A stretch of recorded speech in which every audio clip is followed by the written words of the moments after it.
Bonjour à tous, on va se retrouver au Petit Trot pour jouer au Quintet Plus ce mercredi à Enghien, départ derrière le Teustar, mais avant, Cocorico. Et oui, ce mardi, j'ai eu le plaisir de vous donner le tiercé, quarté, quintet, il paye, hein. On a vu la tête du caissier. Et puis, c'est le 4e événement consécutif que je vous donne. Samedi, c'était le tiercé dans l'ordre. Dimanche, le quarté. Lundi, le tiercé. Eh bien, je vais tenter la passe de 5. Quand la forme est là, il faut en profiter. Il y a 2 chevaux de base. Mais attention, avant que je déroule ma sélection, un petit rappel, une petite piqûre de rappel. Derrière le Teustar, mon conseil, c'est de toujours vérifier les plus riches. Parce que les plus riches, ils sont en première ligne et ils ont visé la course. Cela donne 3 chevaux qui ne sont pas forcément les 3 gros favoris, puisque c'est le 3, l'As et le 8. Et vous allez voir que ces 3 chevaux, sur ce raisonnement, vont se retrouver dans ma sélection. Voilà. Mais je fais comme tout le monde. Un cheval est un épouvantail, comme l'on dit dans le jargon turfiste, il fait peur à tout le monde. C'est le 6 Jérimôme. Il est devenu le môme de Paris, qu'il soit à Vincennes ou à Enghien. Même scénario, il gagne facile. C'est un cheval qui est en devenir, c'est un petit crack. Moi, je l'ai vu finir à des vitesses extraordinaires. Il est impressionnant et je vois pas qui pourrait le battre, sinon lui-même, mais c'est pas un cheval fautif. Bah voilà, on a le 6. Et puis, deuxième base. Alors, attention, hein, vous vous en souvenez, je vous le rappelle. Quand on est derrière le Teustar, privilégiez toujours les chevaux de devant au détriment des chevaux de derrière. Donc, ma deuxième base est obligatoirement devant. C'est le 4 Nancy America. Cheval décevant récemment, mais Franck Nivard est aux commandes. Notre ami Francky est confiant. Le cheval trouve un engagement sublime. Je pense qu'on tient là un joli jumelé gagnant. Ou en tout cas, un champ réduit au tiercé assez solide, 6 et 4 avec mes 6 autres chevaux. Et puis vous pouvez rajouter mon regret ou les vôtres. Mais je pense qu'en partant au champ réduit au tiercé 6 et 4, vous allez voir la tête de caissier, en espérant trouver l'ordre. Et puis, après, je vais mettre la grosse favorite, parce que c'est Jean-Michel Bazir, le 12 Kalaska de Guèze. Mais moi, j'étais sur le champ de course à Royan-la-Palmyre, le jour où elle court le trophée vert. Moi, ce jour-là, elle finit à l'arrivée, mais elle est bien battue. Sur la fin, c'était un peu laborieux. Elle ne m'a pas impressionné ce jour-là. En plus, attention, par le passé, elle avait démontré qu'elle était parfois lunatique et quelquefois fautive. Donc je me dis que s'il y a un favori douteux au départ, c'est ce 12 Kalaska de Guèze. En plus, elle part en seconde ligne derrière le Teustar. Alors si vous êtes une ou un chercheur d'or, eh bien rayez ce numéro 12.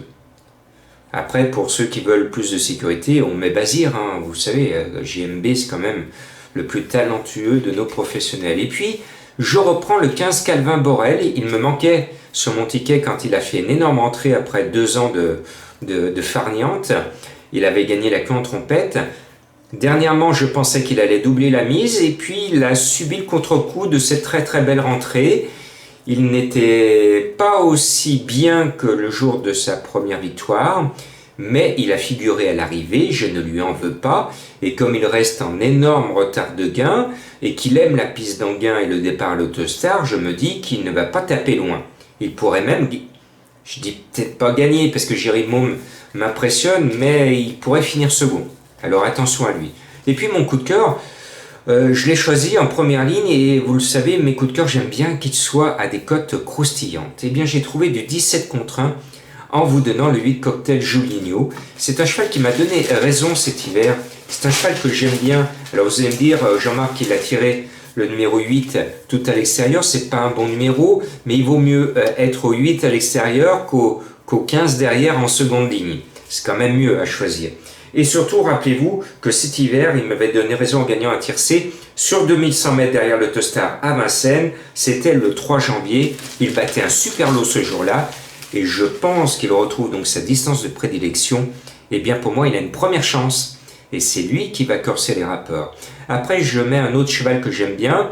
C'est un fan des courses derrière les voitures, puisque c'est un cheval étranger. C'est le 13 Super Nice.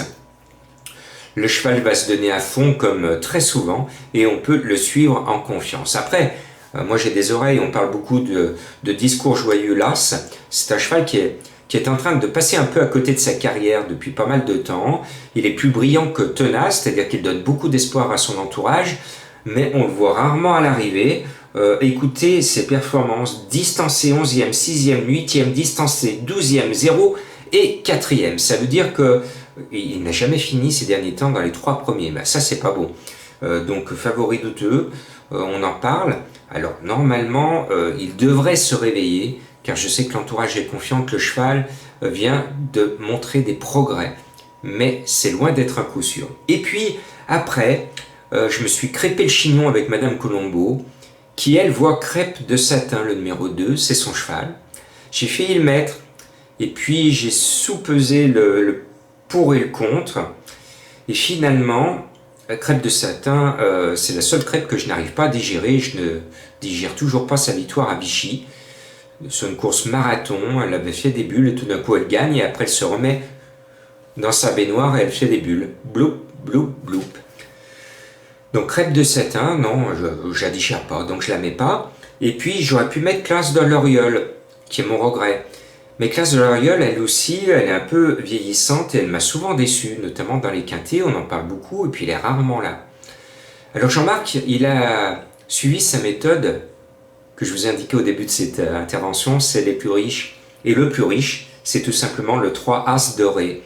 C'est sa course, c'est lui le mieux engagé. Son entourage a visé l'épreuve obligatoirement et il vient de gagner sur ce parcours à Enghien. Il vient d'afficher un net regain de forme. Eh bien, excusez-moi, mesdames et messieurs, à 42 contre 1, c'est bon à prendre. Ce 3 As doré, c'est mon atout, celui qui va couper le jeu de tous mes confrères. Voilà, vous savez tout. J'ai trouvé des chevaux à rayures, ce ne sont pas des zèbres, mais des chevaux que vous pouvez rayer. Le 9, le 11 et le 16, à mon sens, ils n'ont pas trop de chance. Ma sélection 6, 4, 12, 15, 8, 13, As et 3, mes bases 6 et 4, et mon coup de cœur, vous le savez, c'est le numéro 8. Il vous reste à aller courir jouer. Bonne chance!